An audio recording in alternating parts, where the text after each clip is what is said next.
got some news that, my father's not doing good. He did have a heart attack. And I don't know, what it is as well. Like I remember, like from my family tree, family history, heart disease and heart attacks are pretty like relatively common, high blood pressure, everything like that. And my dad, he's 70 years old now.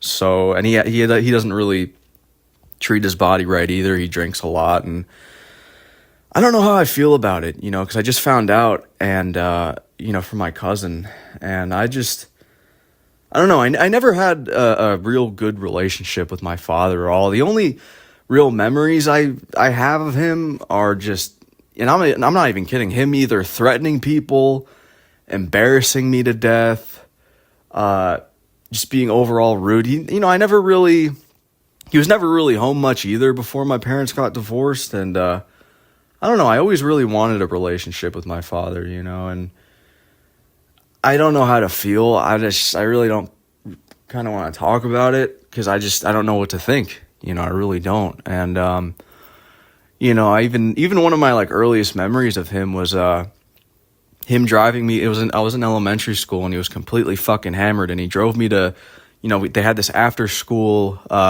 bingo night. And he was fucking wasted, just something out of like Randy Marsh and like South Park, embarrassing Stan. He would always do that, making scenes out of like the littlest things, and I would always have to try and calm him down. Just getting the cops called and just flipping out over like just small things. And I remember, they had like this raffle where you had to like pick out a ticket and they'd read off the ticket, and if you had the number, you'd get like a prize or whatever the prize was. He must have been seeing double or some shit, because he could have sworn that like this was the number. And, he went up to the front. I remember we were in the cafeteria and he just flipped out, made a scene. And to make it worse, guess what the prize was? It was like this, I remember it was like this fucking Barbie doll playset. It couldn't have been something cool, And he's just flipping out, screaming. And I remember going to school, the next day, and everyone kind of treated me different. Like the teachers, like it ruined my social life a little bit. Like the teachers were looking at me different and talking to me different. The kids were treating me different. It was just weird, it was just different. And, when I went to live with him for a few months in 2023, it was basically the same shit, except we're both grown adults,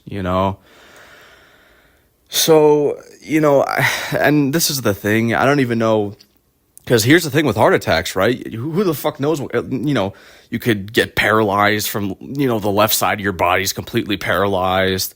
I remember growing up, this one kid on my basketball team, his mom was like paralyzed in her left hand completely, and her speech centers were all fucked up. She couldn't talk at all because she had a heart attack. And like, you don't know what a heart attack's gonna do. I know he was in a coma for a bit, but I was thinking about, I don't even know if this is on the table of like being a caregiver or a caretaker, because I just have like this extreme guilt.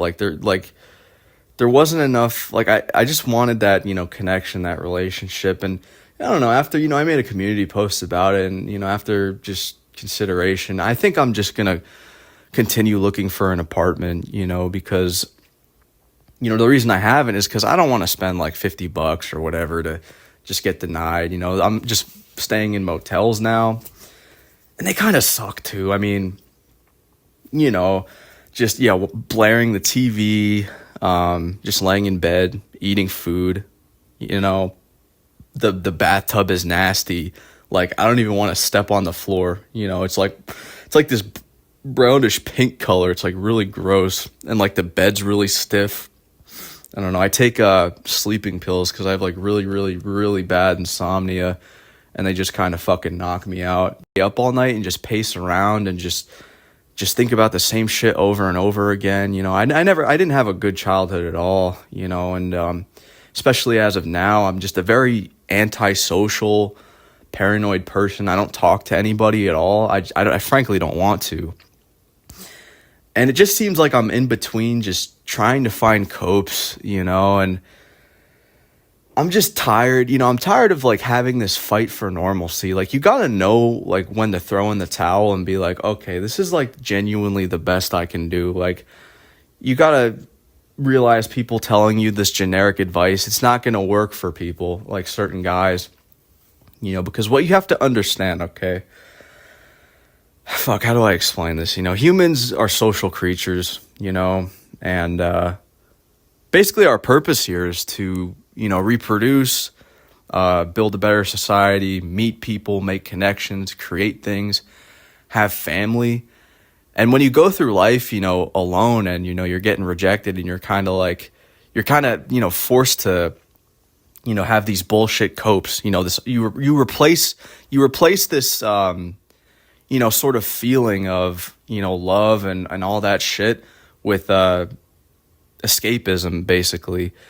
And it just doesn't fill the void, man. I'm telling you, it doesn't fill the void. That's why you see like all these dudes who, play video games. And that's the thing. Like last time, actually it was pretty recently. Last time I played video games was, forgot about this, when I visited my cousin, I played a couple and they're so fucking bad now. Like every cope has its end and I'm telling you, they get shorter and shorter. Like doing stuff alone is really boring.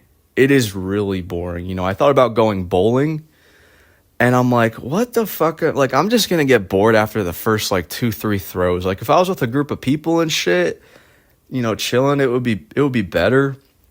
You know what I mean? And it's so hard to get shit done. Like when you're by yourself, because I want to say this, when I was, I think I was like 21. I think I turned 21. Wheat Waffles, he rated me a 4 out of 10. And like at this point, still obviously, like all my friends were like off in their colleges that we would hang. I was lucky enough to have a small friend group, which I'll sort of like get into like the dynamics of that in a bit. But, Wheat Waffles gives me a 4 out of 10, which I mean, dude, like I already knew what I needed to do. I've always struggled with my weight my whole life. I've gone from like really skinny to, obese, and it's hard to keep that, discipline when you're alone, because like when I got that rating, it was like, I don't know, it was like generic shit like, oh, you need to lose weight, fix your acne, get the Wheat Waffles fade like me because we're both ginger. What else? Just like, I don't know, some shit. So I literally was like it gave me like a sliver of hope a little bit. I guess I just needed to hear it from someone else. And, because I knew what I needed to do at the time, and it still didn't do anything. I still was, still a fucking virgin, still had the same friend group that didn't give a fuck about me. Nothing changed. But I spent 6 months just miserable every day, just really mad, just trying to force myself to do all of this like stupid shit. Because it's very easy to like indulge in dopamine when you're alone, because it's like, yeah, you have no support system.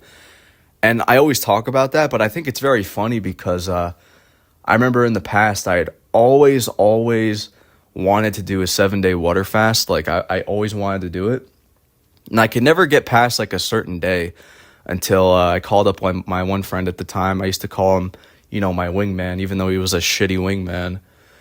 But I remember calling him up. I'm like, hey, dude, you want to do a 7-day water fast with me? And he's like, yeah, sure. And I'm like, okay, we'll check in on each other. We'll go to the gym. And I was like, hell yeah, let's do this. I finally have someone, behind my fucking back to do something with. And that was the first time I pulled it off. You know what I mean?